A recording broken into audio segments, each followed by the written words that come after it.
You are now about to witness the strength of street knowledge.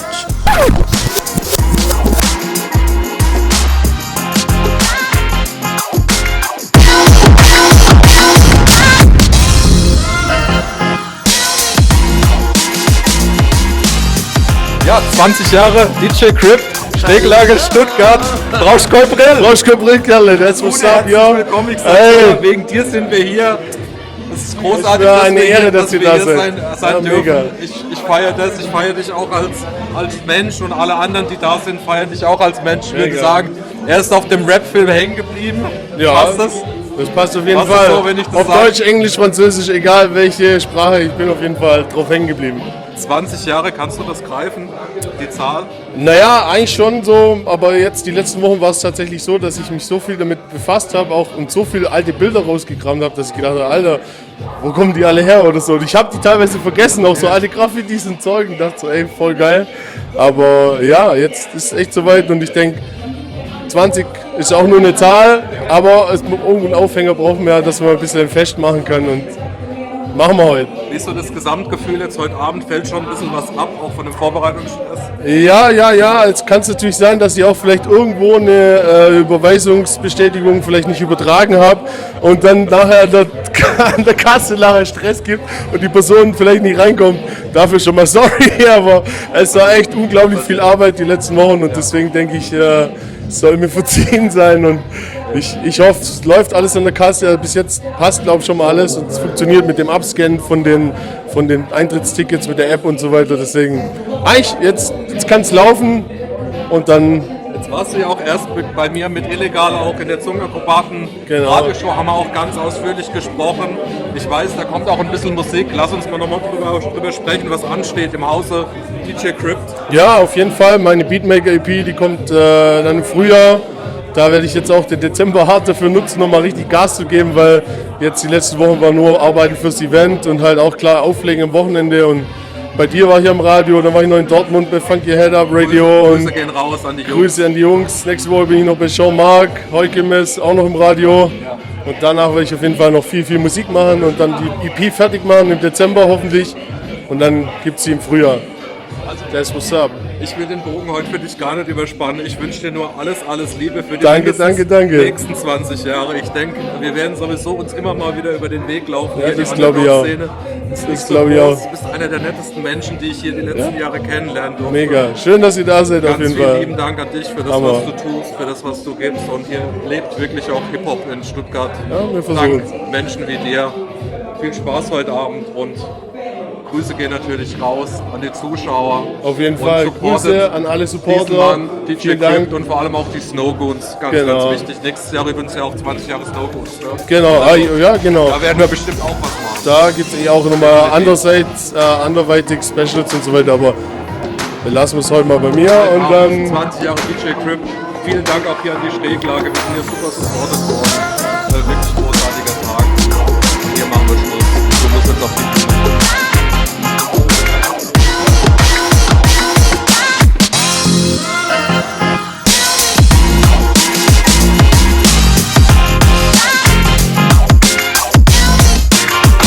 Zungenakrobaten hier vor Ort immer noch, Schräglage Stuttgart, 20 Jahre DJ Crypt, jetzt 6K hier, Snowgoons, DJs. Erstmal Gude, herzlich willkommen bei Radio Darmstadt. Danke.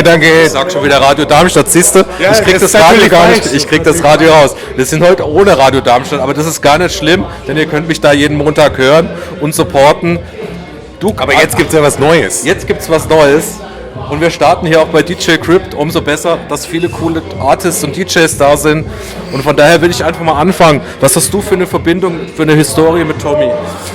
Also Tommy ist DJ Crypt, für alle Unwissenden, Tommy Tornado, auch Tommy Tornado genannt. Tommy kenne ich tatsächlich seit wahrscheinlich circa 20 Jahren, also zu seinem, wie er angefangen hat.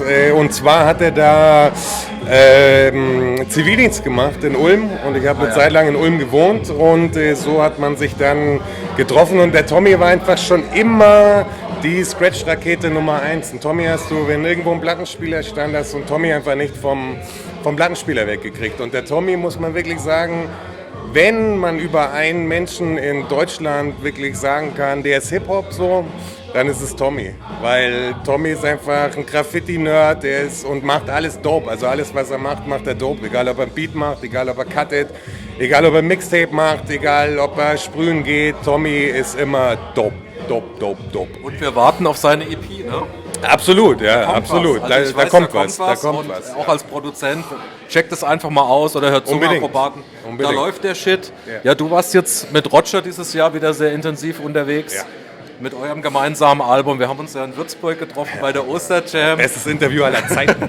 Viel lieben Dank. Wo das jetzt noch hinführt. Auf jeden Fall sehr lustig. Heute fehlt halt René. Ja, vielleicht kommt er ja noch. Also Torch ist ja auch schon hier. Genau, normalerweise macht es Toni auch gerne, einfach in Interviews. Ja, einfach mal Interviews reinzulaufen. Wie war so dein Hip-Hop-Jahr dieses Jahr? Boah, extrem gut, muss ich sagen. Also wir waren ja dann mit René auch wirklich auf einer Tour.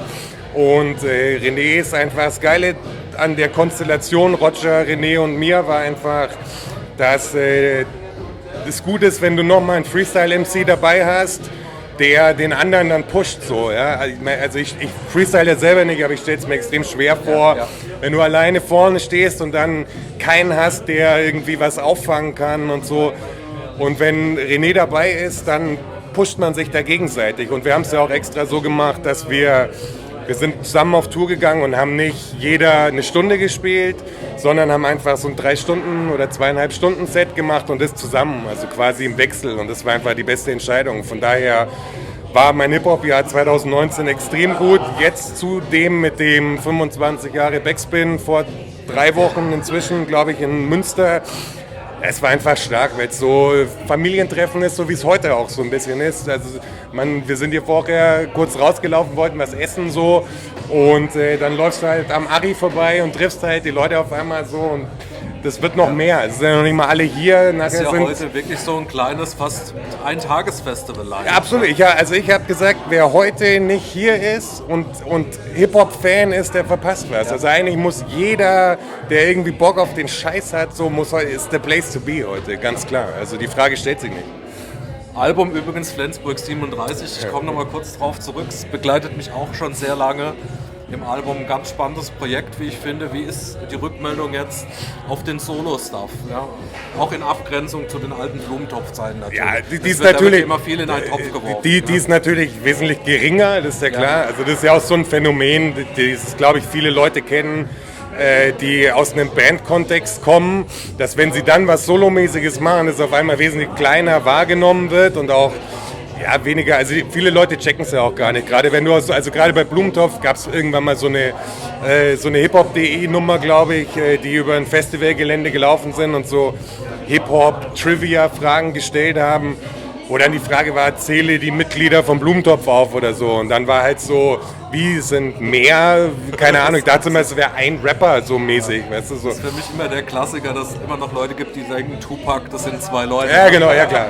Ja, aber genau so ist es halt. Die konsumieren halt die Musik und darüber hinaus geht kein Transfer weiter. So, aber wir sind super zufrieden. Wir haben ja die Platte, also es klingt natürlich auch komisch, aber die Platte haben wir nicht gemacht, um irgendwie eine Form von kommerziellen Erfolg damit zu haben, sondern die Platte haben wir gemacht, weil wir die Platte machen wollen. Also das Schöne daran ist einfach, Musik machen zu können und dann auf Tour zu gehen und vor 200, 300 Leuten spielen zu können, das ist es wert. So. Also was da jetzt, wir sind natürlich nicht gechartet oder sonst. Ihr wart nicht im Nightliner unterwegs. Wir waren nicht im Nightliner, das ist alles Basic Shit so, aber so macht es halt auch Spaß und darum geht's auch irgendwie. Man will nicht irgendwie, also für mich wäre es immer komisch gewesen, Musik zu machen, um irgendwie den maximalen Erfolg damit zu haben, weil dann wäre es nicht die Musik gewesen, die ich feiere. So.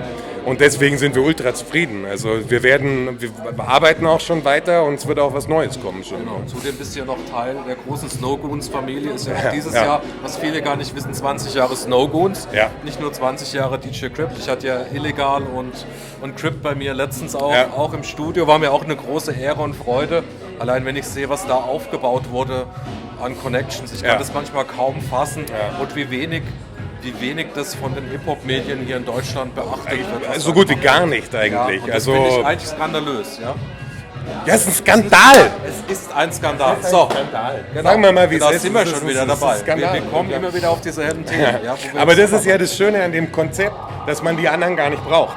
Also das ist ja auch das Schöne, wenn man nicht abhängig ist von einem Medium wie hiphop.de oder der Juice oder sonst irgendwas, wenn man da so frei agieren kann, wenn man sich selbst sein, das ist ja auch das Schöne an diesen neuen Medien in Anführungsstrichen, dass du dir einfach deine eigenen Kanäle machen kannst und darüber deine Leute erreichst und dann brauchst du den ganzen Quatsch nicht mehr. Ich meine, wir machen unsere Videos alle selber so, die dreht er illegal teilweise nebenher so, dann wird das Material rumgeschickt, dann wird es geschnitten, dann geht es online, das sind halt alles Leute, die Cover werden gemacht, es sind viele Gewerke, die innerhalb dieser Familie sind, die ineinander greifen und das überhaupt möglich machen. So. Sonst würde es gar nicht funktionieren. Also ganz viel Props hier an der Stelle auch an die Snowguns-Jungs. Und ich weiß auch, wie hart illegal arbeitet das ganze Jahr. Hardest working man in Hip-Hop-Show-Business, glaube ich. Also auch ein richtiges Vorbild für mich. Ja, das ist krass.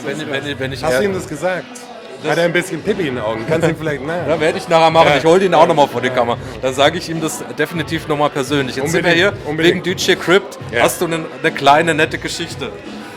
Boah, ich hab es schon, du hast ja schon angekündigt, dass es passieren wird. Und ich habe extrem viele Geschichten über den Tommy, aber die sind alle so, dass man wahrscheinlich dann bei YouTube sein Alter irgendwie anmeldet und dann gehen euch Klicks verloren und so. Und die kann ich natürlich nicht erzählen. Aber der Tommy, also was man sagen muss, der Tommy ist einer der lustigsten Menschen, mit denen man unterwegs sein kann. Also Tommy passieren nur geile Sachen. Jetzt, wo ich gerade da hinten Dauer Wheezy sehe, jetzt erzähle ich eine andere Geschichte, wie ich eigentlich geplant hatte. Egal. Wir haben eine Snowguns DJs Tour gemacht und haben da in Trnava in Slowenien gespielt. Ich glaube, Slowenien ist es. Und hätten am nächsten Tag quasi einen Gig in Wien gehabt. Und haben den Tag davor sehr viel Spaß gehabt und wir sind also so viel Spaß, dass wir nur unterwegs waren nach dem Auflegen noch, uns weggelötet haben vom anderen Stern, ungefähr um 9 Uhr morgens vor unserem Hotelzimmer standen und nur reingegangen sind, um unsere Sachen rauszuholen. Also wir sind angekommen, haben die Sachen rein, sind in den Club, sind dann um 9 Uhr morgens zurück, um die Sachen einfach wieder rauszuholen. Die Bettdecken waren alle frisch bezogen, da ist niemand aufs Klo gegangen. Dann sind wir zum Spinhands gefahren, das ist ein DJ-Kollege aus der Stadt. Dann hat seine Frau fett aufgekocht. Und dann sind wir komplett eingepennt, einfach auf der Couch, während wir uns irgendeinen Film angeschaut haben. Und irgendwann ruft Dauer Wheezy an und sagt, wo seid ihr, wann kommt ihr denn an? Weil wir wollen Burger essen gehen in Wien noch vor dem Gig. Und dann, oh, scheiße. Und dann so, ja, okay, wir kommen sofort ins Auto gestiegen und wirklich gerade noch pünktlich gekommen. Also es war wirklich, wenn wir keinen Anruf gekriegt hätten, hätten wir den Gig verpennt. Also wir wären da einfach alle liegen geblieben und im Fresskoma und im Nachwirkungskoma des letzten Abends gewesen. Also wir halten fest, man kann mit DJ Crypt sehr viel Spaß haben. Ja, feiern. Er ist trinkfest und trinkfreudig, ein total sympathischer Mensch. Der stabilste DJ Deutschlands auf jeden Fall, so viel ist klar. Das halten wir fest. Ja. Supportet ihn, ich meine, nicht umsonst launchen wir unseren YouTube-Kanal auch hier mit 20 Jahre. DJ Crypt, besser geht's ja gar nicht. Auch zu seinen Ehren. Besser geht's nicht. Lass uns mal nochmal einen Shoutout rausgeben an ihn. An Crypty? An Crypty, ja. Crypty, du weißt es. Du bist mein Mann, ich liebe dich über alles. Einen besseren gibt's nicht, Mann. Du bist Hip-Hops Deutschland-DJ Nummer 1. Du geiler Motherfucker. So schaut's aus. Vielen Dank, dass wir hier sein dürfen und dass du das machst. Vielen Dank, 6K. Wir hören Danke euch. uns ganz Danke bestimmt euch. wieder. Danke euch.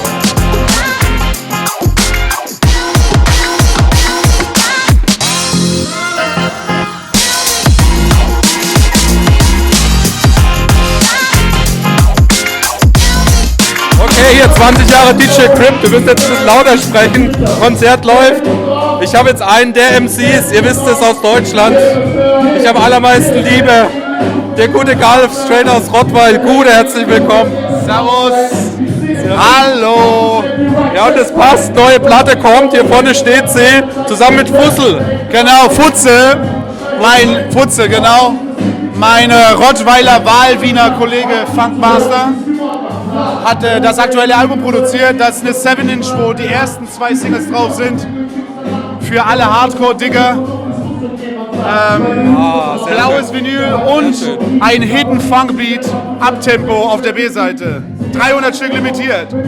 Sehr, sehr cool. Du hast jetzt erst wieder eine Videosingle gedroppt, übermorgen, davor die Single. Du hilfst mit dem Namen Hasta el Cielo. Genau. Das ist richtig ein Hammerteil. Danke, Mann. Bombe, der Song. Ja, darfst du gleich live sehen. Der läuft am Montag jetzt bei Zungenakrobaten. Ah, geil. Natürlich, ich freue mich total, dass du so viel Mucke rausbringst. Ich habe mir so ein bisschen aufgeschrieben. Dieses Jahr hast du ja schon was mit Nepomuk auch rausgebracht. Ja, genau. Sichtexot, kleine, Genau. feine EP. Wie ist dazu gekommen mit den Sichtexot-Jungs?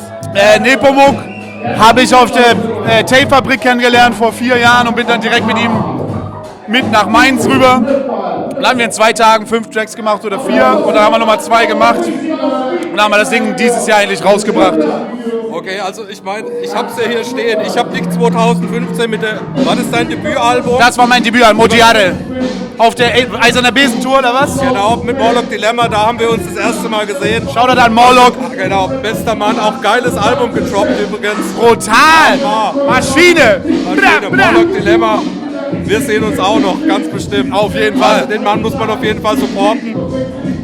Dann hast du mit dem guten Personality in der Hammerplatte gedroppt. Of the Three Moons. Ja, Mann. Sehr funky auch. Sehr abgefahren, abgespaced. Da ist die Funky Space Party entstanden. Ja, Mann. Aber so mein absoluter Favorit, habe ich dir auch schon mal gesagt im Interview, das sind die Ehrenbürg-Sessions. Ja, geil! Die Ehrenbürg-Sessions. Die ist sehr partikulär, das ist live. Zieht euch das rein. Also ich habe MC-technisch in den letzten Jahren nichts Krasseres gehört. Und es gibt auch, ja, die Art und Weise, wie du deine Stimme einsetzt als Instrument. Ja, da bin ich Instrument, weil das ist auch mit Instrumenten eingespielt. Das ist eine Live-Platte mit Pro-Musiker, Kollegen von mir, das sind alles Freunde auch. Und genau, die haben wir so an 2 Tagen reingeballert. Sehr, sehr krasses Teil, empfehle ich euch auf jeden Fall allen.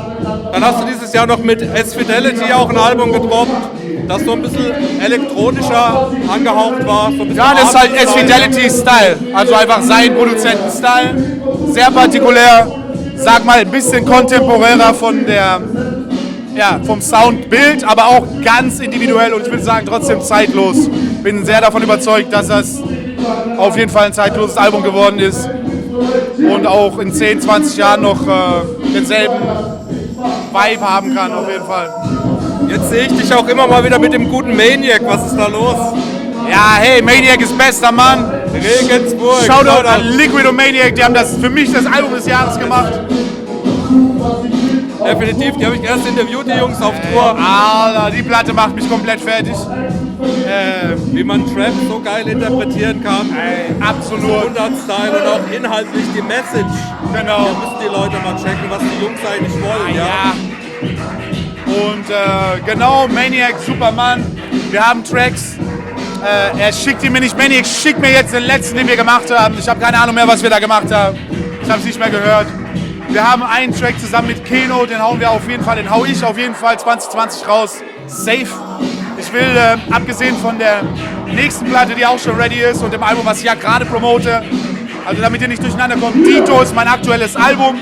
Es gibt es jetzt noch auf Bandcamp und auf Streaming. Genau. Und ab nächstem Jahr auf Vinyl. Ich pushe das auf jeden Fall noch bis in den Sommer rein. Und dann kommt auf jeden Fall direkt die Platte hinterher mit Defect. Aber ich werde ab Januar mindestens einmal im Monat quasi exklusive Singles über Spotify droppen. Genau, du machst ja auch mit Futzel, da droppt ihr ja auch so Instrumentalsachen, habe ich auch schon Sachen gespielt. Das ist unser altes Tape. Das ist euer altes Tape. Unser altes Tape ist jetzt online gegangen. Ach, das habe ich gar nicht gerafft, weil Ja. das so als einzelne Singles Ja, kam. genau, weil- Aber auch ein sehr, sehr doper Sound, wie ich finde. Ja. Genau, das passt schon das sehr war gut. so die Anfänge, wo ich auch noch viel mehr Beats gemacht habe. Da habe ich auch nicht gerappt, da drauf. Und genau, also der Maniac Keno-Song kommt safe 2020 und auch viele andere Songs, die sonst bei Leuten rumfahren und nichts passiert.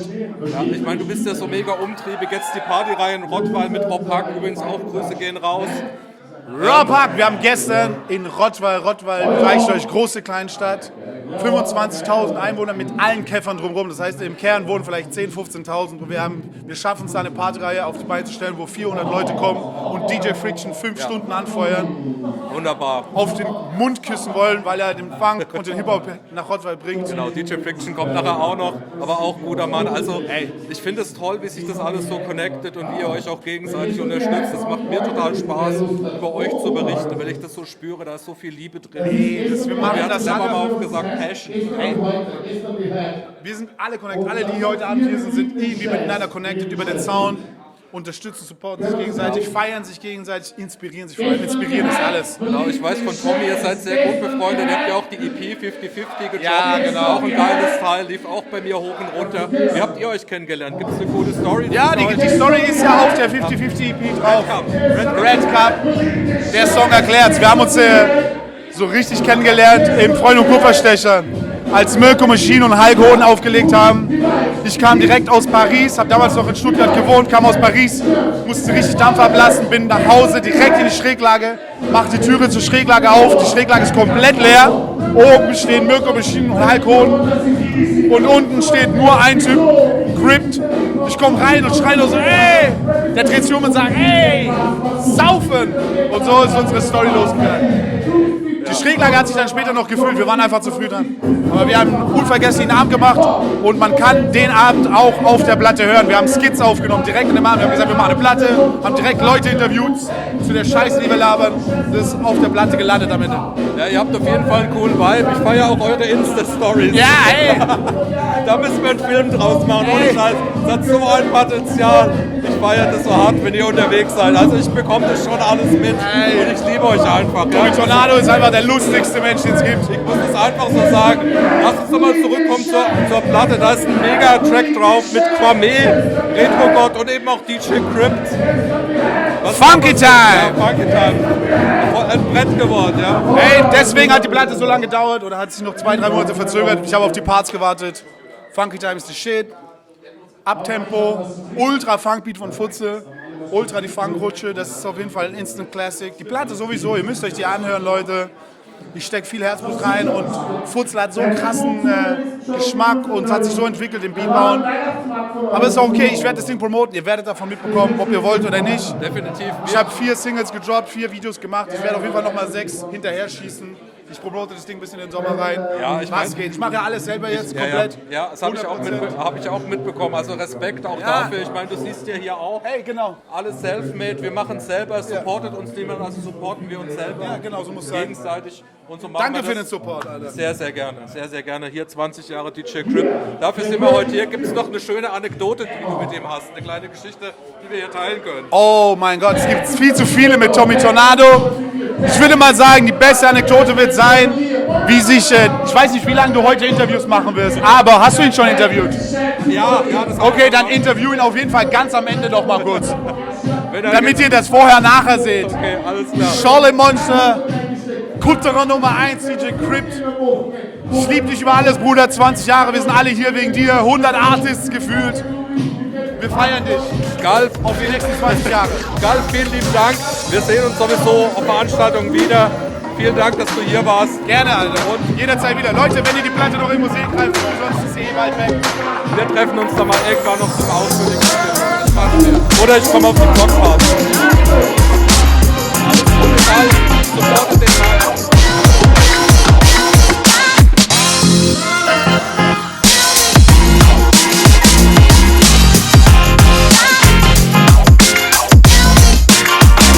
Okay, 20 Jahre DJ Crypt, hier die Schräglage. Ich hoffe, meine Stimme hält durch. The next guest here, Technical Development. Welcome. Yo, how you doing, man? Thank you. What up? How you feeling? Yeah, I'm feeling fine, ready to rock it for DJ Crypt, ready to represent. So what's your relationship with DJ Crypt? Hey, you know what? It's just in the music, around the circuit, doing tours. It's the first time I saw him was on the road, I think, just catching up with him on the road, and that's I think the first time I met him. And then I know a lot of people that know him, so then we crossed paths many times during my career. And then over the last few years, I don't know, there's kind of been more of a stronger bond. He's always shown me lots of hospitality, a lot of gratitude. So yeah. So for people that don't know, you're from the UK. Yeah, I'm from North London. How comes your relationship here to Germany? Well, you know what, I had a show in 2009. We had a booking in Berlin with my crew, Uber Super. Yeah. And yeah, so we had a booking, and then the rest is history. We started to just build more contacts, network, more relationships with people. and Berlin was the kind of place where we got located. And you're working really close with Vigo Pratzlevich? Yeah, I work a lot with him over the last few years. So that's been a nice experience with the music and with the projects that we produced for the art of the music. Yes, 2018, the album Strictly for All. Yeah. Big banger album. Hey, thank you very much. So dope. Hey, thank you very much. I How is appreciate it that. to work with a genius like Vigo? Hey, well, you know what? The way me and Figure work is like left and right or left, up or down or up. We just go and we just meet and we just make music. That's it. We don't think too much about what we're doing in the creative process, and it just gets done. You know. So this year, I know you guys were in Darmstadt at the Herrengarten Jam. So Darmstadt is my hometown. Okay. So I wasn't there. I was on vacation, and I miss you guys. How was Darmstadt? Hey, Darmstadt was nice. It was nice. You know, I just put it. I don't have like major favorites of where I go. It's just like whatever experience I collect on during my path is what it is. And I do recall Darmstadt being. But it's really nice at the Herrengarten Jam. So it's really like yeah, of course. Yes. So shout out to the IDC crew in Darmstadt. Yo, IDC crew Darmstadt all day, you know. Yeah. Do you have any upcoming projects we can talk about? Yeah. We I've got the 8 volume 6 coming out. Well, I'm starting to write that. Currently on the 8 volume 5 with El Jazzy Chavo. Plus we spoke about Strictly for All. I want to work on a new LP leading into 2020 and then take it from there. Okay, I play a lot of music from the UK, like artists like Summer Sons, for example, really jazzy, boom bappy sound. But I'm also really into the grime also. Yeah. How is it right now in the UK? I mean, it's such a huge scene. I started to listen to it back like when artists like Wiley and Dizzy Rascal were really underground artists. Yeah. And now it's gotten so big. What's up in the UK? I mean, with Wiley and those guys right there, they're their foundation, you know. So with that particular genre of music coming out of London, out of home, out of the UK. But what I would say is that the grime scene has exploded. You know, it's gone to places where I think they knew that it would go there. Some people would say that they didn't know that it would go there, but hey, you know what? You know what you're doing when you create something and your intentions, and it's got big now. Yeah, and artists like Drake looking out, bringing it over, like artists like Stormzy. Yeah, that's what happens. You know, you break a certain foundation and you step up certain echelons, and you meet certain other individuals who you relate with now. You know, so that's how it goes. So I hope we can meet one day for a deeper interview and have a better sit down. But for today, I really appreciate the interview. Hey, thank you for your time. The last words are for Tommy for DJ Crypt. Hey, yo, DJ Crypt, man. Hey, it's always jokes, always enough love and blessings. And hey, I can't even say that. I ain't got no words for it, man. It's just enough respect. That's all it is. Enough love, man. And 20 more years. Okay, I wish you all the best. Maybe I hope we see each other again.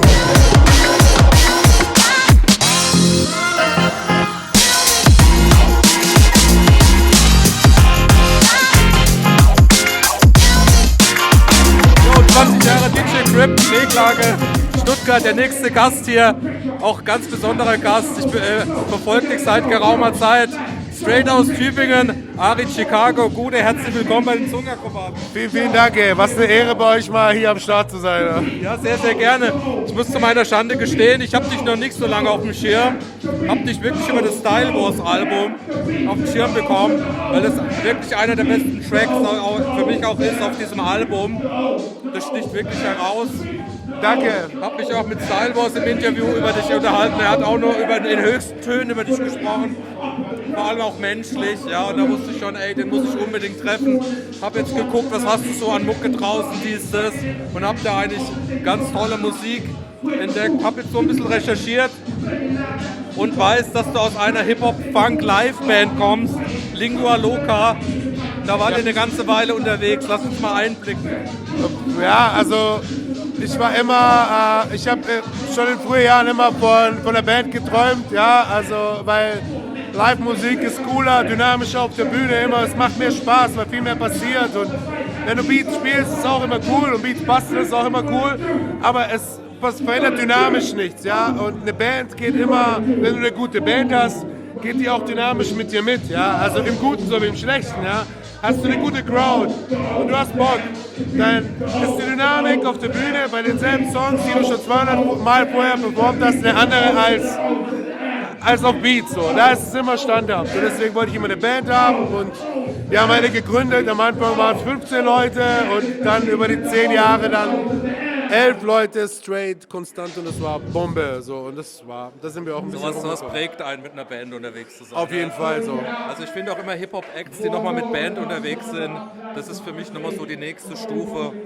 Ja, sag ich mal, wo es wirklich auch, wenn man sich das anguckt, so ein Semi Deluxe, Sam TV Unplugged, mit was für Truppe der unterwegs ist oder so Bands wie Mook Mama, da kann man ja nur mit der Zunge schnalzen, also die Tribes of Jisu, Ja, eben, aber es gibt da natürlich immer einen Unterschied, es wurde ja irgendwann mal, wir haben das aus Bock gemacht und ohne Management und ohne, keine Ahnung, ohne so ein Gerüst, ja, also wir haben uns so getroffen, weil die Leute darauf Bock hatten, ja. Und wenn du aber so von der Agentur kommst, sagst, ich will eine Band, dann machen die das alles für dich, aber wir haben halt ein Label gegründet, wir haben die ganze Organisation alleine gemacht, ja. Und das war schon ein Hustle, 11 Leute plus 2 Tontechniker mit ins Boot zu bekommen. Und deswegen noch viel mehr Liebe. So. Es waren fremde Leute, die man getroffen hat am Anfang und wir treffen uns einmal im Jahr safe an Weihnachten und es ist eine Weihnachtsfeier und es ist, als würde ich Geschwister wiedersehen. So. Es ist schon Hustle und es wirkt schon anders, als wenn die Agentur kommt und sagt, du hast jetzt eine Band. Es war einfach ein Herzensprojekt immer. Okay, das hört man auch deiner Musik generell an, dass es Herzensmusik ist. Aktueller Song, Begräbnis, ganz toller Song, der dürfte jetzt, der läuft jetzt demnächst bei Radio Darmstadt, wenn wir jetzt das Interview machen, den habe ich noch in die Sendung reingeschoben, ich dachte, der muss rein. Toller Song auch, also natürlich kein Happy-Song, aber ich meine, du setzt dich ja schon sehr in deinen Texten mit den Dingen auseinander, die du wahrnimmst, auch gesellschaftlich, ne? Definitiv. Also Gräber ist so ich beschäftige mich viel mit dem Tod, weil ich finde, das ist genauso wertig wie mit dem Leben. Nicht, dass ich den Sehnsuchtswunsch habe zu sterben, aber es ist eigentlich ein relativ positiver Song, weil ich finde, dass man viele Sachen dafür aufhebt, wenn man tot ist und dass Menschen einem erst dann realisieren, dass man einen liebt oder erst dann so eine Gefühle bekommen, wenn irgendjemand stirbt. So. Und ich wollte irgendwie sagen, so scheiß drauf, wenn ich sterbe, bin ich tot, der juckt mich auch nicht mehr. Sagt's mir jetzt so. Das sagt mir auch im Positiven so wie im Negativen. Da können wir drüber reden, wenn ihr Bock habt oder nicht. Das war so die Intention daraus. Und das ist vor allem auch eine tolle Sache, wenn man so Leute um sich rum hat. Ja, da kann man sich ja sehr wertschätzen. Das ist leider sehr selten. Ja, klar. Die Schulterklopfer natürlich, die sind immer da. Ne? Ja, ich meine, es ist, glaube ich, immer, man trifft ja immer, weißt du, verschiedene Leute. Mit manchen kann man, mit manchen nicht so. Bei manchen muss es sich erstmal rauskristallisieren, dass man wirklich auf einer Wellenlänge ist. Weil wir kommen ja alle, wir wurden alle verletzt und wurden alle, was wir unsere Gefühle geäußert haben. Wir sind verschiedene Filter, ja, so, und manchmal sehe ich die Frequenz nicht, die du siehst und du siehst nie die, mit der ich sende, so. Menschen sind verschieden und man trifft sich dann und dann ist cool. Also man trifft vielleicht nicht viele, aber die man trifft, sind so viel wert wie alle. So. Also. Okay, dann lass uns mal nach Tübingen gucken in die Hip-Hop-Szene. Ich weiß, du hast irgendwie auch einen Club oder bist an einem Club mit drin. Gestern waren zum Beispiel irgendwie Megalo, Trettmann und Style Wars in der Stadt.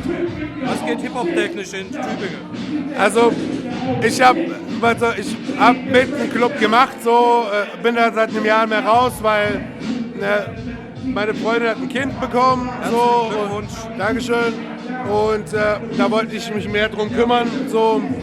Und es geht immer persönliche Sachen, Kinder, Familie geht immer zuerst. Ich liebe Hip-Hop über alles, aber so Hip-Hop technisch in Tübingen. Ich muss ehrlich sagen, so dadurch, dass man jetzt ein bisschen älter ist, da habe ich nicht so viel Einsicht darin. Also es geht hoffentlich viel, wir arbeiten gerade daran, weil wir haben so einen berühmten Bürgermeister und der schießt dann immer gegen Graffiti und versucht halt alles, was Kunst ist und frei ist und Kultur zu töten. So. Und wir versuchen jetzt gerade einen Hip-Hop-Verein auf die Beine zu stellen mit Writern und Breakern. Geil. Und wir haben Bock drauf. Und einfach nur, um den Paroli zu bieten, sagen, hey, wir sind eine Gesellschaft und wir sind viele. Und nur weil du Bürgermeister bist, halt die Fresse, so Graffiti ist Kunst. Mal raus an die Politik. Überlegt euch mal, wie viele von uns in sozialen Berufen tätig sind und wie wir mit Hip-Hop viele Jugendliche erreichen. Ganz klar. Und in den letzten Jahrzehnten schon bewegt haben.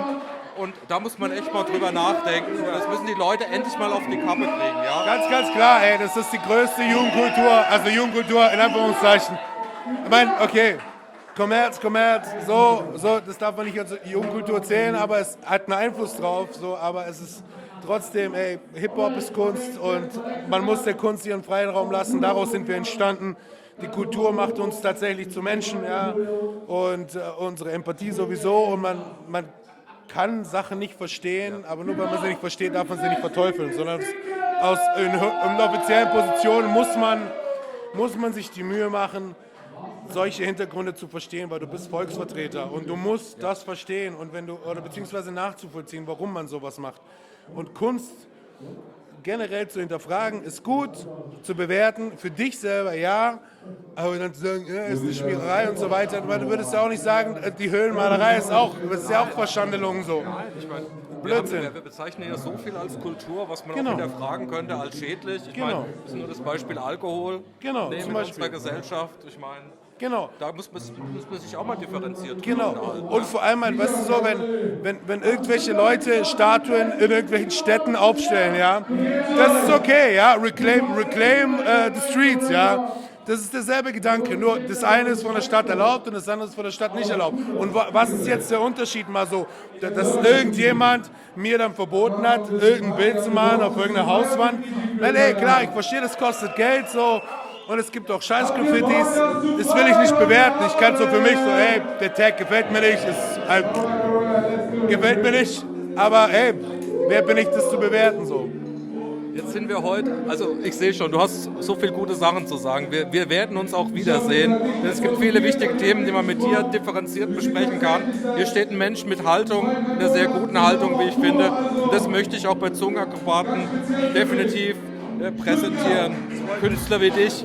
Jetzt sind wir aber heute nicht hier wegen Zungenakrobaten, sondern wegen DJ Crypt, wegen Tommy. Wie ist deine Beziehung zu Tommy? Boah. Beziehungsstatus. Also, ich liebe Tommy über alles so.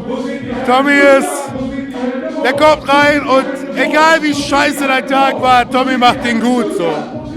Und Tommy ist, weißt du, Tommy ist Hip-Hop so. Also, und ich liebe Hip-Hop und wer Hip-Hop liebt und Tommy nicht mag, der liebt Hip-Hop nicht so. Tommy ist ein positiver Mensch. Keine Ahnung, ich habe den gebucht. So, ich habe gesehen, geiler Typ. Geiler DJ, hab den 2006 nach Tübingen gebucht. Und ich glaube, es hat keine 5 Minuten gedauert und wir waren so. Und darauf folgend sind jetzt so 13 Jahre Freundschaft, Absturz, auf Partys, viel gute Musik, viel geile Abende, tiefe Gespräche über Persönliches. Ich sitze mit seiner Familie bei ihm zu Hause, er sitzt bei meiner. Also wir sehen uns nicht oft, weil wir auch anderen Scheiß zu tun haben. Aber ich glaube und ich hoffe, er weiß, dass ich in jeder Lebenslage für ihn da bin. Und also ja, wie ein Bruder von einer anderen Mutter, wie man so schön sagt. Hast du eine kleine lustige Anekdote, die du ausplaudern kannst? Das ist eine schwere Frage, weil ich glaube, bei ihm passiert immer so viel. Ja, definitiv. Hey, ich meine, so in erster Linie, jede Anekdote, die skilltechnisch mit Tommy zu tun hat, ist geil. So, der Typ ist einer definitiv underratedsten oder mittlerweile echt nicht mehr underrated, geilsten DJs, die ich kenne und ich kenne einige. Ich weiß nicht, also wir haben das letzte Mal, als wir wirklich so lange miteinander abgehangen haben, waren wir auf der Hip-Hop-Kitchen, da hat DJ Gambit Geburtstag gehabt, da hat der Tommy danach aufgelegt. Und dann waren wir schon so angezündet von dieser Party und sind dann, da war so 20 Jahre Kulchose hier und sind da noch hin und haben im DJ 5. Ton, Shoutout an den Typen, haben dann noch uns derbe angezündet, dann noch weiter Und dann war es so, okay, was machen wir jetzt? So, Tommy, wir gehen zu mir und machen jetzt Carbonara und trinken Bier. Und dann waren wir bei ihm, haben uns irgendwie in Boxershorts in die Küche gesetzt. Es hat schon gedämmert, es war schon so 9 Uhr morgens. Und dann saßen wir da, haben Bier getrunken, hat Carbonara gemacht in Boxershorts und einen mega gechillten Mucke gehört, über Gott und die Welt geredet. Und das kann man mit Tommy machen. So, wirklich, das ist so eine Geschichte, nichts, also eigentlich so nichts Besonderes, weil wenn man mit Tommy abhängt und wenn man ihn kennt, aber Bombe. Also das ist so für mich stellvertretend dazu, dass man mit Tommy einfach Lebenszeit hat, die wert ist. So. Okay, die letzten Worte gehören jetzt dir an Tommy. Tommy, ich liebe dich. Mehr gibt's nicht zu sagen. Ich liebe dich über alles. Vielen Dank.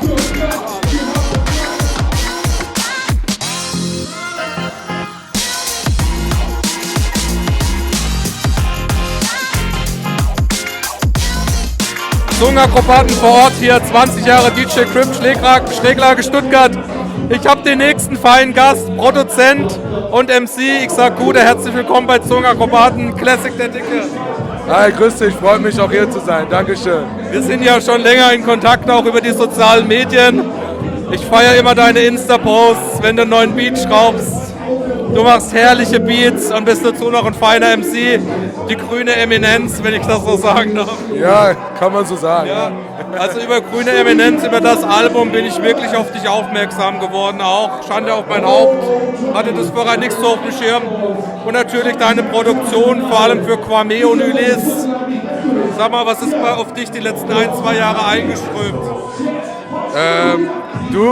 Ich habe, also das Ding mit Kwame war für mich so das krasse Ding so und es hat so Bock gemacht, das alles zu machen. Es kam eins nach dem anderen, so, wie soll ich sagen, so ganz locker aus dem Ärmel raus. Es ist einfach entstanden.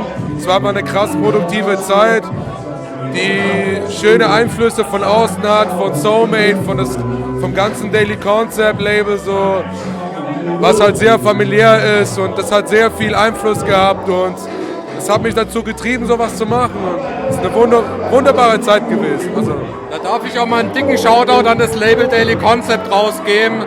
Ihr macht so großartige Musik und ich bin sehr dankbar für das, was ihr tut. Auch das aktuelle Album von Damn. ja. Mann, das ist eins der Alben des Jahres für mich. Das hat so eine Qualität, ja. Also Daily Concept, ihr seid großartig für den Underground hier in Deutschland. Definitiv hier. Du hast dieses Jahr auch ein Album veröffentlicht mit Soulmate, Den Tag am Corner. Auch ein wunderbares Album, kann man von hinten bis vorne durchhören. Danke, Mann. Und dann gerade wieder von vorne anfangen, weil es so schön war. Ja, lass mich mal einblicken, ich habe noch nicht ganz durchgeblickt, Daily Concept, die Struktur, wer gehört da alles dazu? Ja. Boah, das ist immer eine ganz schwere Antwort. So. Da ist Soulmate, aka auch DAM ist, da ist Chess One, so Chess One, der alles leitet und macht und tut. Da ist Dude und Fab, Dude 2.6, der verstorben ist. Rest in Peace. Rest in Peace auf jeden Fall. Beppo S und Peter B, Warpath. Warpath ist auch ein... ist ganz schlimm, weil ich vergesse immer irgendjemand. Ja, es ist gar nicht so einfach, wir sind so viele und so krasse Künstler. Ja, also wirklich brutal. Also wir müssten echt mal, ich sag das auch hier direkt in die Kamera, mal wirklich so ein Labelporträt machen für Daily Concept. Ja, einfach Wahnsinn. mal dieses Label mal richtig vorstellen und nach außen bringen den Leuten. Auf jeden Fall. Nur krasse Leute. Jetzt sind wir heute hier wegen DJ Crypt, wegen Tommy. Was für eine Beziehung pflegst du zu Tommy? Wie seid ihr zusammengekommen? Wir haben uns vor ziemlich genau 2 Jahren über Galf kennengelernt, der auf Tour war mit ihm, mit seiner EP, so, die zusammen gemacht haben. Wir haben dann in Baden in der Schweiz und in Basel gespielt und ich habe dann Support gespielt und bin da mitgegangen. Und in Baden haben wir uns dann halt das erste Mal getroffen. Ich sitze so an der Bar, esse meinen Burger oder was ich da esse. Und Crypt kommt mit Galf rein, wir gucken uns an, so, Digga, was geht, alles cool. Es war direkt so ein Bruder für mich und seit Tag 1 Bruder, einmal Bruder. Das Also da kann ich sagen, nach allen Interviews ist eigentlich die klassische DJ Crypt Story, ne? Auf jeden Fall, das ist echt die klassische DJ Crypt Story. Das ist einfach ein Typ, der kommt in den Raum und schreit Hallo, ne? Richtig. So. Halt zusammen, hey, servus. Sehr cool, ja, so habe ich ihn auch kennengelernt. Ja. Genau, ist immer das Gleiche, das ist genial. Deswegen großartig, dass ihr das heute macht. Was ist bei dir im Moment los? An was schraubst du, köchelst du? Boah, ganz viel. Also ich produziere jetzt momentan seit sehr langem ausschließlich Beats. Das Schreiben und Rappen habe ich jetzt so ein bisschen auf die Seite gelegt, weil ich das jetzt die letzten Jahre extrem heftig gemacht habe. Aber jetzt ist wirklich so beatmäßig viel am Start, so mit Tom Hanks. An seinem neuen Album schrauben wir jetzt zusammen. Ich bin mit ihm in Kontakt, dass wir auch zusammen ein neues Album machen, komplett. Jawohl. So, Bitte. auf jeden Fall, das wird passieren, das muss passieren. Ich produziere immer wieder für andere Leute, so. Also mit Slowy bin ich seit über einem Jahr so im Gespräch, ein Album zu machen, was auch immer irgendwann mal entstehen wird. Ich mache für mich an der Instrumentalplatte weiter, an der Produzentenplatte produziere ich jetzt gerade. Mit DJ Crypt mache ich gerade Sachen. Also ich mache ausschließlich momentan wirklich viele Beats für auch andere Leute, die Bock haben. So. Ist sehr interessant auf jeden Fall. Also wenn ich einen Wunsch äußern darf, ich würde zu gern A zu dem SK auf dem Classic der dicken Beat hören. Ja, auf jeden Fall. Also ja, zu dem SK, ein ganz guter Freund auch von mir. Grüße gehen raus, einer der besten MCs im Lande. Ja. Absolut, da muss man gar nicht drüber diskutieren. So. Ganz großer Künstler mit ganz großen Gedanken und Worten. Also hammermäßig, hammermäßig. Lyrische Dichte. Ja, auf jeden Fall. Und das kann ich mir sehr gut bei euch beiden auch als Kombi vorstellen. Auf jeden Fall, wäre richtig krass. Kriegen wir hin. Jetzt ist es immer ein bisschen schwierig, dich zu erwischen, gerade im Rhein-Main-Gebiet, wo jetzt, sag ich mal, mit Underground-Hip-Hop leider nicht so viel geht. Ja, ich würde dich auch sehr gerne mal auf der Tape-Fabrik sehen, ja. Also ich hoffe, da kommt was. Liebe Tape-Fabrik-Jungs. Ich bin im Gespräch, aber es kam noch nichts. Ich hoffe, es kommt vielleicht noch was. Empfehlung von Zungenakrobaten, Classic der Dicke, Real Underground Shit, definitiv. Ich setze mich für dich ein. Max, ihr hört das, ne? Sonst haue. Diesen jungen Mann buchen nachher auf die Tape-Fabrik, definitiv. Hast du irgendeine schöne kleine Anekdote noch für DJ Crypt? DJ Crypt ist ein Bruder, ein Mensch, der für mich sehr viel an Liebe und Respekt ausstrahlt und Hip-Hop in Person ist. Punkt. DJ Crypt ist alles, was mit Hip-Hop zu tun hat. Okay. Ich folge dir weiter, ich werde dich weiter supporten, so gut ich kann. Ich hoffe, wir treffen uns mal in Ruhe zum nächsten Projekt vielleicht, dass wir uns mal in Ruhe hinsetzen können für ein ausführliches Interview. Ich würde sagen, die letzten Worte gehören dir, an DJ Crypt, an das sozusagen Geburtstagskind. Bruder, 20 Jahre DJ Crypt, ich kenne dich seit 2 Jahren, für mich sind es gefühlte 100 Jahre. Ich hoffe auf weitere 100 Jahre. Ich liebe dich, Bruder. Alles Gute für die Zukunft. Wir rocken den Scheiß. Peace out. Ja.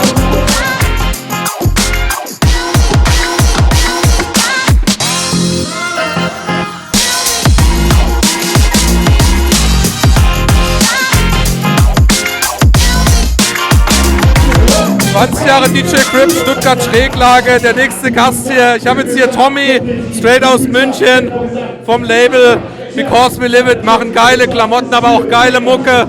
Habe ich auch schon einiges gespielt bei Zungenakrobaten, deswegen sage ich erstmal Gude, herzlich willkommen bei Zungenakrobaten. Servus, Dankeschön. Schön hier zu sein, Schräglage, 20 Jahre DJ Crypt, der macht gerade schon wieder irgendwas auf der Bühne, flippt vollkommen aus, egal wer spielt, Crypt ist mit am Start. Geiler DJ, definitiv.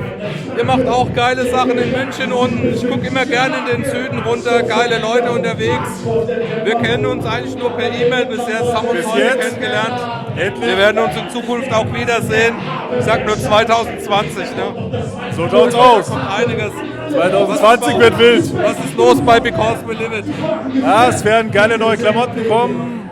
Wir arbeiten am Album. Es werden auf jeden Fall erstmal wahrscheinlich ein paar digitale Releases kommen. Mit bekannten Ami-Rapper, ein paar UK-Jungs auch dabei.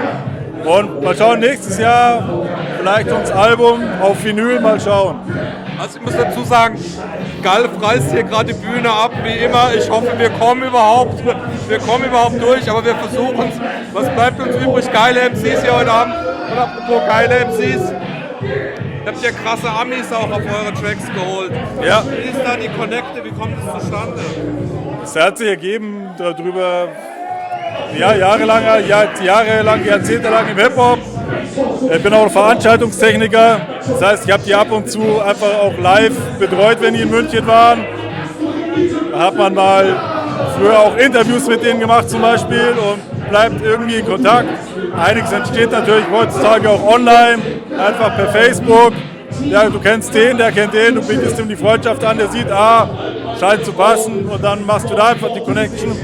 Ja, oder halt live kennenlernen, Hip-Hop-Camp oder auf irgendwelchen Jams, Konzerten. Ja, sehr cool. Das waren ja bis jetzt Maxis oder EPs, die ihr ausgekoppelt habt. Eine Maxi, ja. Ihr arbeitet an etwas Größerem auch, darf man das schon sagen? Ja, wie gesagt, wir arbeiten am Album. Ganz Because We Live It Album, mindestens Doppel-Vinyl.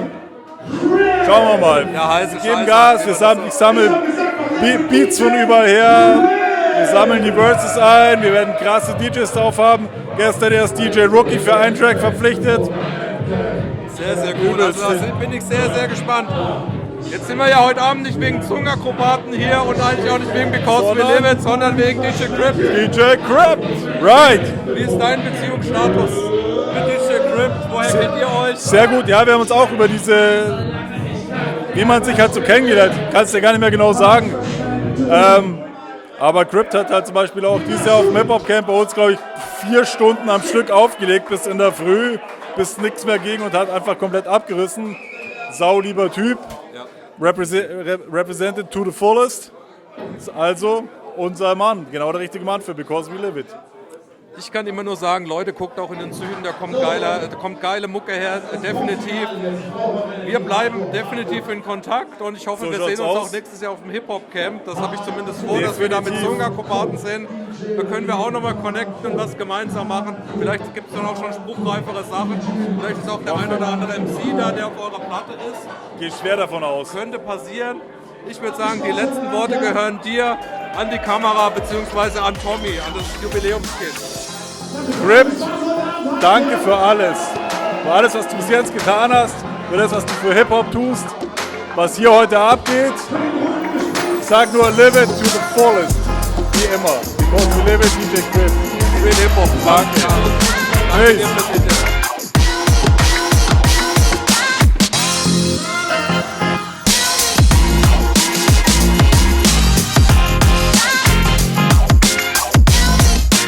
20 Jahre DJ Crypt hier, Stuttgart, Schräglage, Konzert ist jetzt vorbei. Wir können uns jetzt bitte ein bisschen besser verständigen. Ein bisschen Stimme habe ich noch und ich habe ihn jetzt hier zum zweiten Mal dieses Jahr, darf ich dich treffen. Hallo. 25 Jahre 360 Grad Records haben wir zusammen gemacht. Genau, ein großartiges Interview, vielen Dank dafür nochmal. Gerne. Habe ich 4 Stunden draus Material bekommen, 4 Stunden Sendung gemacht. Echt, ja? Krass. Ja. Und ja, du bist jetzt hier, DJ Style aus Gude, herzlich willkommen bei Zungenakrobaten, wie immer. Hi, moin. Moin. Heute sind wir ja weniger wegen Zungenakrobaten hier, sondern wegen Tommy. Wegen DJ Crypt, cooler Typ, definitiv. Ja. Wie ist dein Beziehungsstatus mit DJ Crypt? Es ist kompliziert, nein. Den habe ich heute Abend noch gewartet. Mein Buddy ist mein Homie, so, auf jeden Fall. Seit wann kennt ihr euch? Oh, ey, da stellst du eine Frage, ey. Gefühlt seit 1000 Jahren, auf jeden Fall. So, wir kennen uns seit Ewigkeiten, so auf jeden Fall. Hast du irgendwie eine schöne Anekdote über ihn? Eine lustige Geschichte, die wir teilen können? Ich bin ganz schlimm in sowas.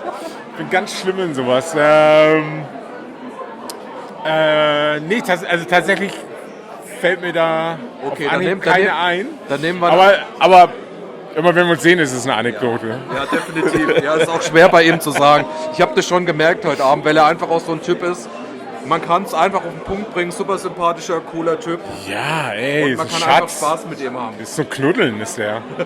Okay, dann lass uns noch mal kurz über dich sprechen. Dieses Jahr wieder 2 Alben gedroppt. Erst das reguläre, der letzte seiner Art. Und jetzt vor kurzem Endlich, ich habe lange gewartet, das Remix-Album. Ja. Hat auch noch mal eingeschlagen. Wie war so deine Herangehensweise fürs Remix-Album? Wie hast du die Remixer? Tatsächlich ganz unkompliziert. Ich habe irgendwie überlegt, auf wen ich Bock habe, so, wessen Arbeit ich schätze. und wer Zeit und Bock hat so und habe angefragt so und es ist ganz unkompliziert zustande gekommen. Alle hatten Bock, alle haben sich gefreut. Ich habe mich derbe gefreut natürlich so und bin da extrem dankbar. Also danke an alle, die mitgemacht haben. So ist cool geworden. Danke so. Ist nochmal was ganz anderes bei rausgekommen. Ja, muss ich sagen. Also wie gesagt, ich habe so gar keinen Plan gehabt. Also, es ist nicht irgendwie so, dass ich gedacht habe, der muss es so machen oder der muss es so machen, sondern nee, das ist einfach passiert. So und ich bin derbe glücklich damit, freue mich über die Resonanz und ist geil, ist Bombe, so, ja, ich habe Spaß dran. Jahr für dich outputmäßig, auch für uns, DJ Style Wars Supporter, ja, 2 Projekte in einem Jahr. Danke. Wann gab es das? Und du hast ja noch irgendwie eine EP auch angekündigt. Kommt noch mehr, ich bin schon wieder mittendrin in neue Sachen machen. Ja, ich habe mir irgendwann überlegt, so man kann sich 1000 Jahre drüber aufregen, irgendwie, was da draußen passiert. Ist eigentlich egal, weil eigentlich passiert ja viel Gutes so. Ja. Und anstatt irgendwie sich drüber aufzuregen oder so, steuerst du einfach deinen Part dazu bei und irgendwie ich habe einfach Bock, Sachen rauszuhauen, die cool sind. So. Sehr gut, das freut mich als Radiomacher und auch als Interviewer, denn ich habe immer wieder was nachzufragen. Da kommt auf jeden Fall was und ist schon mittendrin. So. Okay, ich wünsche dir auf jeden Fall auch jetzt schon mal ein tolles Jahr 2020. Mach weiter so, bleibst du sympathisch wie du bist. Es ist einfach großartig, dich immer wieder treffen zu dürfen. Ich würde jetzt die letzten Worte gehen an Tommy von DJ Style Wars. Tommy Tornado, Alter. Wir machen einfach Schluss hier. Zungenakrobaten raus. Vielen Dank, DJ Style Wars.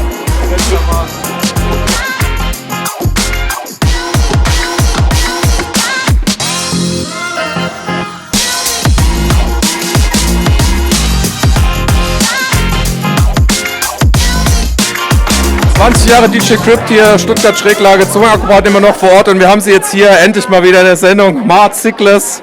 Gude, herzlich willkommen bei den Zungenakrobaten. Servus. Wann war denn das letzte Mal, habe ich mich neu Tapefabrik. Tapefabrik. Gespräch. Das war eigentlich ein sehr cooles Gespräch, leider. Ein sehr politisches Gespräch. Leider hat dieses Gerät nicht so mitgemacht, wie ich wollte und ich konnte nichts verwenden. Aber umso besser, dass wir uns jetzt sehen. Vor einem Jahr hätte ich noch gesagt, hier, wir scheißen Gold-Label, aber das hat sich ja mittlerweile auch ein bisschen erweitert. Was ist dazugekommen? Erweitert ist ein schönes Wort, ja. Also wir haben ja zu unserer Tätigkeit zu Wir scheißen Gold irgendwie halt auch schon immer irgendwie sehr viele Produzenten bei uns aus dem Umkreis gehabt. Seven Apes, Inaka, Cap Kendricks. Wir könnten jetzt wahrscheinlich stundenlang so weitermachen und John Quixote haben dann irgendwann gesagt, hey, wir müssen mit den Produzenten auch irgendwas tun, weil die sind meistens die ärmsten Schweine draußen irgendwie in diesem Business, die immer abgespeist werden und es gab halt irgendwie durch neue Entwicklungen auch Platz für Produzenten irgendwie mit schönen Visuals irgendwie Releases zu machen und funktioniert ganz gut. Und haben ein Label gegründet. Das heißt Block Opera. Block Opera solltet ihr auf jeden Fall auschecken. Und sehr coole Projekte wir sind mittlerweile bei der 3. Vinyl nach einem halben Jahr. Bald kommt die 4. und die 5. und die 6. Und, ja. Genau, Nobody's Face hat released letzte Woche. Nobody's Kennt Face man aus dem Materia-Umfeld oder sollte man kennen? Ist DJ und Produzent von Green Berlin, von Materia, Masimoto. Ja, ist schön. Also stranden viele unbekannte Namen bei uns, die alle... Usogaki, auch ein renommierter Beatmaker. Talent wäre untertrieben, ja, wenn man das sagt. Das ist so ein blödes, abgedroschenes Wort, ja. Klar, und jetzt Lito Akari, wir haben dann auch Artists, die auf jeden Fall komplett neu anfangen. Ein Stuttgarter Beatmaker, ganz neues Release, hatte gestern Release Day. Also wir ballern. Ihr seid am Start. Ihr hattet gestern auch ein Konzert hier in Stuttgart. Du warst mit den Bixty Boys. Wieder am Start. Wer das noch nicht gesehen hat, der soll sich das auf jeden Fall geben, weil das ist mit so live. Also ich durfte es ja schon sehen. Das ist einfach, wie du harmonierst mit der Band. Das ist einfach großartig, meiner Meinung nach. Wie war es gestern Abend? Sehr schön. Also ich nehme natürlich gerne Lob und Props an, aber ich gebe immer zurück. Man merkt, glaube ich, dass wir Spaß haben. Und deswegen, das macht das Ganze halt so geil. Also wenn mich jemand fragt, so, wie klingt ihr gerade, dann schau dir das mit der Band an, am besten in so einem Rahmen wie dem Jazzladen im Bix, weil du kommst auf die Bühne und sagst ein Wort, es stimmt. Also soundmäßig ist es halt kein Keller, der irgendwo was zurückkommt, sondern es ist einfach ein schöner Laden und es sind ja auch sehr gute Musiker und wir sind mittlerweile seit 3 Jahren, glaube ich, zusammen unterwegs. Da wächst dann auch was zusammen. Da wächst was zusammen. Man hat mittlerweile eine Band und nicht Musiker irgendwie um sich geschart, sondern man versteht sich blind, auch neben der Bühne. Und wir arbeiten ja an einem Album. An einem Album. Nachhaltig ist das Wort. Es ist immer sehr nachhaltig bei uns. Wir sind sehr lang an Sachen drin, haben langen Atem, genauso wie er mit den Bixty Boys. Und dann, ja. Jetzt geht's wieder los. Du auch nochmal, ich sag's immer kurz, du hast die Beta-EP letztes Jahr released, auch sehr schönes Projekt, ein großartiger Song, wir einstürzende Neubauten. Ja. Großartig, ja. Ich habe den so gefeiert, ja. Dankeschön. Tolles Projekt. Sehr, wir werden beide ja auch irgendwie ein bisschen, keine Ahnung, mit dem zunehmenden Alter werden wir beide auch reflektierter, glaube ich, in unseren Texten und irgendwann hat das zu Ende geflext und man überlegt, was man auch irgendwie sagen will und wir werden automatisch irgendwie, glaube ich, so ein bisschen politischer. Also auch die Acts, die kommen werden bei WSG, kann ich jetzt auch schon sagen, sind alle politischer auch und zwar gar nicht mit dem Zeigefinger, aber einfach ein bisschen bewusster mit allem umgehen und ja. Also du arbeitest mit den Bixty Boys, wenn ich es richtig verstanden habe, an einem Release. Es kommt einiges wahrscheinlich nächstes Jahr auf uns zu. Ihr habt noch für einen ziemlichen Banger dieses Jahr gesorgt. Bring ihn ran mit Captain Deluxe. Ja. Ich habe das Video von der Tapefabrik gesehen, als Galf noch mit am Start war mit dem Publikum. Das war einer meiner Hip-Hop-Momente dieses Jahr. Schade, dass der Galf gerade nicht die Zeit hat, den auch wieder dazu zu holen. Ja, unglaublich. Wir reden auch sehr oft über die Tapefabrik wegen diesem Bring ihn ran, weil es war so krass in der großen Halle, als Cap Kendricks, auch Shoutouts, Block Opera, Cap Kendricks hier, Riesentyp, dann diese Stage gehostet hat und wer da alles auf der Bühne war, es war krass. Also da waren auch 1000, 2000 Leute komplett mitgemacht, obwohl die den Song gar nicht kannten. So. Unglaublich. Geil. Sehr, sehr cool. Ja. Ich würde sagen, wir bleiben einfach in Kontakt. Ich supporte sehr euch gerne. So gut ich kann mit Zungenakrobaten, das kann ich schon mal sagen. Ich hoffe, wir sehen uns auch nächstes Jahr für etwas intensivere Interviews. Bestimmt. Hätte ich auf jeden Fall Bock drauf, aber heute sind wir ja hier wegen einem ganz besonderen... Heute sind wir ja hier wegen einem ganz... Du hasst mich. Wegen einem ganz besonderen Menschen, DJ Crypt. DJ. Wie ist euer Beziehungsstatus zu DJ Crypt? Ich habe überlegt, wo wir gerade angefangen haben zu reden, aber vor dem Interview, du fragst bestimmt Leute, wann sie Crypt kennengelernt haben. Ich habe keine Ahnung, weil safe waren wir besoffen. Niemand weiß, wir haben uns in einem Topf rum kennengelernt oder so. Ich habe keine Ahnung. Nee, Crypt, es ist krass, was Crypt... Also Crypt ist Hip-Hop, also so blatt und so alt, das Ganze immer nicht vorbei. Wenn du das machst, dann landest du irgendwann bei Crypt, egal was du tust im Hip-Hop, weil Crypt alles mag. Crypt kann writen, Beatboxen, alles. Es sind so Menschen, die das zusammenhalten. Also ich sage ja auch immer, so Rapper, kein Disrespect, aber ist ja auch logisch, dass die immer einen Ego-Kopf haben und auf sich oder auf die Band bedacht sind und die Musik voranbringen wollen. Und wenn man es so aufteilt, die Breaker haben halt irgendwann mal keine Knochen mehr und ein Maler sitzt irgendwann oder ist auf der Flucht, wenn man das wirklich so altbacken auf Elemente aufteilt. Aber so die Musiker, so die DJs, die Produzenten halten das halt zusammen, weil die oftmals ja Mixtapes machen, gerade angewiesen sind auf einen Shoutout von Rappern und halt die Mucke halt auch lieben, weil sie die auflegen. Und gerade so jemand wie der Crypt, so ein extrovertierter, aber positiv extrovertierter Dude, tut der Sache sehr gut. Auch über die Generationen so. Also Props, Crypt. Okay, dann würde ich jetzt sagen, die letzten Worte gehören euch in der Kamera an DJ Crypt. Die habe ich schon gerade komplett gesagt, Alter. Okay. Wir sagen, wir verneigen uns vor DJ Crypt heute Abend, würde ich definitiv sagen. Danke, dass wir hier sein dürfen für einen schönen Abend. Wir genießen den Abend jetzt noch. Die geile DJs da. Macht's gut, wir sind raus. Zungenakrobaten baut jetzt ab. Vielen Dank, dass ihr nochmal hier wart. Wir sind raus.